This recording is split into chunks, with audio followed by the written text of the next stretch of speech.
K Sudhakaran KPCC അധ്യക്ഷ സ്ഥാനത്ത് നിന്ന് മാറുന്നു. സണ്ണി ജോസഫ് KPCC അധ്യക്ഷനാകുന്നു. കൊടിക്കുന്നിൽ സുരേഷും ടി സിദ്ദിഖും അടക്കമുള്ള വർക്കിംഗ് പ്രസിഡന്റുമാർ മാറി അവിടേക്ക് യുവാക്കൾ എത്തുന്നു.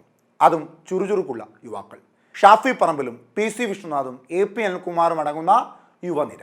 ആദ്യഘട്ടത്തിൽ തന്നെ KPCC അധ്യക്ഷ സ്ഥാനത്തേക്ക് പരിഗണനയിലുണ്ടായിരുന്ന ഈഴവ സമുദായത്തിന് പ്രാധാന്യം നൽകുവാൻ വേണ്ടി പരിഗണനാ പട്ടികയിൽ ഉണ്ടായിരുന്ന അടൂർ പ്രകാശ് അദ്ദേഹത്തെ UDFിൻ്റെ കൺവീനറാക്കുന്നു. അങ്ങനെ ഒരു തരത്തിൽ ശക്തരായ നേതാക്കന്മാരെയെല്ലാം ഉൾപ്പെടുത്തിക്കൊണ്ട് ഒരു പുതിയ നേതൃനിരയ്ക്ക് രൂപം കൊടുത്തു ദേശീയ കമ്മിറ്റി. എന്നാൽ അതിനു തൊട്ടു പിന്നാലെ ഉയർന്ന മറ്റൊരു പ്രധാനപ്പെട്ട ചോദ്യം ഇനി ആരെയൊക്കെ മാറ്റും എന്നുള്ളതായിരുന്നു. BJPയുടെ സംസ്ഥാന അധ്യക്ഷ സ്ഥാനത്തേക്ക് രാജീവ് ചന്ദ്രശേഖർ വന്നപ്പോൾ അദ്ദേഹം തന്നിഷ്ടക്കാരെയൊക്കെ പ്രധാനപ്പെട്ട പോസ്റ്റുകളിലേക്ക് കൊണ്ടുവന്നു. ഇനി സണ്ണി ജോസഫും ഷാഫി പറമ്പിലും PC വിഷ്ണുനാഥും UDFിൻ്റെ കൺവീനറായ അടൂർ പ്രകാശും AP അനിൽകുമാറും എല്ലാം തന്നിഷ്ടക്കാരെ DCC അധ്യക്ഷ പദവിയിലേക്കും മറ്റ് ജില്ലാ പദവികളിലേക്കും ബ്ലോക്ക് പദവിയിലേക്കും ഒക്കെ കൊണ്ടുവരുമോ എന്ന ചോദ്യം ഉയർന്നിരുന്നു. മാധ്യമങ്ങൾ വിടാതെ പിന്തുടരുന്നു. അതെ, DCC അധ്യക്ഷ സ്ഥാനത്ത് പുനഃസംഘടന വരാൻ പോകുന്നു എന്ന വാർത്തയ്ക്ക് പ്രാധാന്യം ഏറെ വരുന്നു. തൊട്ടു പിന്നാലെ ഇപ്പോൾ KPCC അധ്യക്ഷൻ സണ്ണി ജോസഫ് DCC അധ്യക്ഷന്മാരെ മാറ്റുമോ ഇല്ലയോ എന്ന ചോദ്യത്തിന് കൃത്യമായ മറുപടി മാധ്യമങ്ങൾക്ക് നൽകിയിരിക്കുന്നു. ഞങ്ങൾ ഏറ്റവും കൂടുതൽ പ്രാധാന്യം നൽകുന്നത് 2025 തദ്ദേശ സ്വയംഭരണ തെരഞ്ഞെടുപ്പിനും 2026 നിയമസഭാ തെരഞ്ഞെടുപ്പിനുമാണ്. അല്ലാതെ DCC അധ്യക്ഷ സ്ഥാനത്ത് നിന്ന് ആളുകളെ മാറ്റുമോ എന്ന ചോദ്യം മാധ്യമങ്ങൾ ഉണ്ടാക്കിയതാണ്. അത്തരത്തിലൊരു ചർച്ച സജീവമായി പാർട്ടിക്കുള്ളിൽ ഇല്ല എന്നും നിലവിൽ 2026 നിയമസഭാ തെരഞ്ഞെടുപ്പും 2025 തദ്ദേശ സ്വയംഭരണ തെരഞ്ഞെടുപ്പും ഒക്കെയായി മുൻപോട്ട് പോകുന്ന പാർട്ടിയെ സംബന്ധിച്ച മറ്റ് പല പ്രധാനപ്പെട്ട വിഷയങ്ങളും ചർച്ച ചെയ്യപ്പെടേണ്ടതായിട്ടുണ്ട്. ആ വിഷയങ്ങൾ തന്നെ ചർച്ച ചെയ്യുമെന്ന് അദ്ദേഹം വ്യക്തമാക്കി. അദ്ദേഹത്തിൻ്റെ വാക്കുകൾ കേൾക്കാം. അത് പ്രധാനമായിട്ടും മാധ്യമങ്ങൾ ഉണ്ടാക്കിയത്, ഞങ്ങൾ ഗൗരവത്തിലെടുത്തിട്ടില്ല. നിങ്ങളെ നിർദ്ദേശം നോക്കാം, നമുക്ക് അത് ആലോചിച്ച്. മൊത്തത്തിൽ അഴിച്ചുപണിയല്ല, ആവശ്യമായ അഴിച്ചുപണിയാണ്.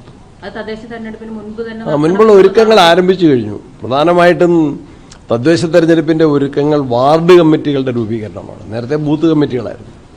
ബത്തേരിയിൽ ചേർന്ന കോൺക്ലേവ് നേതൃത്വ മീറ്റിംഗിൽ വാർഡ് കമ്മിറ്റികൾ രൂപീകരിക്കാൻ തീരുമാനിച്ചു. വാർഡ് കമ്മിറ്റികൾ ഏതാണ്ട് എല്ലാം തന്നെ രൂപീകരിച്ചിട്ടുണ്ട്. അതിനുശേഷം വാർഡ് കമ്മിറ്റികളുടെ നേതൃത്വത്തിൽ മഹാത്മാ കുടുംബ സംഗമങ്ങൾ, വിപുലമായിട്ടുള്ള യോഗങ്ങൾ നടന്നു വരികയാണ്. ഏതാണ്ട് അത് പൂർത്തീകരിച്ചുകൊണ്ടിരിക്കുകയാണ്. അതിനെ ശാക്തീകരിക്കാനാണ് പ്രധാനപ്പെട്ടത്. അതോടൊപ്പം തന്നെ സ്റ്റേറ്റ് കമ്മിറ്റി, ജില്ലാ കമ്മിറ്റികളും എല്ലാം കുറെ കൂടി മെച്ചപ്പെടുത്തേണ്ടത് മെച്ചപ്പെടുത്തും. ഏറ്റവും സ്വീകാര്യത കിട്ടിയ ഒരു ലിസ്റ്റാണ് ഇപ്പം വന്നിട്ടുള്ളത്. ഒരു അതൃപ്തിയും ഉണ്ടായിട്ടില്ല. വളരെ സന്തോഷത്തോടെയാണ് എല്ലാവരും സ്വീകരിച്ചത്. ചില MP മാരോ ചില MLA മാർ, ചില നേതാക്കന്മാർ മുൻകൂട്ടി നിശ്ചയിച്ച പ്രോഗ്രാമിൻ്റെ അടിസ്ഥാനത്തിൽ ഇന്നലെ തന്നെ പത്തനംതിട്ട ജില്ലയിൽ DCC വൈസ് പ്രസിഡന്റ് മരണപ്പെട്ടു. അവിടെ നിന്ന് തിരുവഞ്ചൂർ രാധാകൃഷ്ണനോ അല്ലെങ്കിൽ ആന്റണിക്കോ രാഹുൽ മാക്കൂട്ടത്തിൽ അവർക്ക് വരാൻ പറ്റിയില്ല. ഒരുപാട് പേര്. ഡീൻ കുര്യാക്കോസ് ഒരു മീറ്റിംഗിലായിരുന്നു പാലക്കാട്. അദ്ദേഹം ചെയർമാനായിട്ടുള്ള പോസ്റ്റൽ എംപ്ലോയീസിൻ്റെ മീറ്റിംഗ് ആയിരുന്നു. ഞങ്ങളോട് ചോദിച്ചിട്ടാണ്. ശശി തരൂർ തിരുവനന്തപുരത്തായിരുന്നു. എന്നെ വിളിച്ച് എല്ലാ ആശംസ അറിയിച്ചിട്ടാണ് അദ്ദേഹത്തിൻ്റെ ആബ്സൻസ്. ഡൽഹിയിലായിരുന്നു. ഞാൻ തിരുവനന്തപുരത്ത് ഡൽഹിയിലായിരുന്നു. അപ്പം ചില ആബ്സൻസ് ഒന്നും പർപ്പസ്ഫുൾ ആയിരുന്നില്ല. എല്ലാ നേതാക്കന്മാരും ഉണ്ടായിരുന്നു. എല്ലാവരുടെയും അനുഗ്രഹത്തോടെയാണ് ഞങ്ങൾ ചുമതലയിൽ. പ്രവർത്തകരുടെ പൂർണ്ണ പിന്തുണയിലാണ്. കെ സുധാകരൻ MP ഇന്നത്തെ യോഗത്തിലേക്ക് വരുന്നില്ല. ഇതൊരു അതൃപ്തി കൊണ്ടുള്ള വിട്ടുനിൽക്കലില്ല. ഇല്ല, അദ്ദേഹം ഇന്നലെ എന്നെ തലയിൽ കൈവച്ച് അനുഗ്രഹിക്കുന്ന ഫോട്ടോ അല്ലേ കണ്ടത്?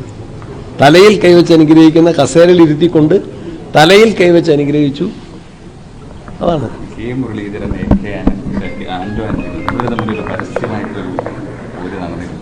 ഇല്ലില്ല, കോൺഗ്രസിലെ പല ഘട്ടങ്ങളെ ഉപേക്ഷിച്ച് എത്രയോ ഐക്യത്തിലാണ്, എത്രയോ സൗഹൃദത്തിലാണ്, എത്രയോ സമന്വയത്തിലാണ് കേരളത്തിലെ കോൺഗ്രസ് നേതൃത്വം പോകുന്നു.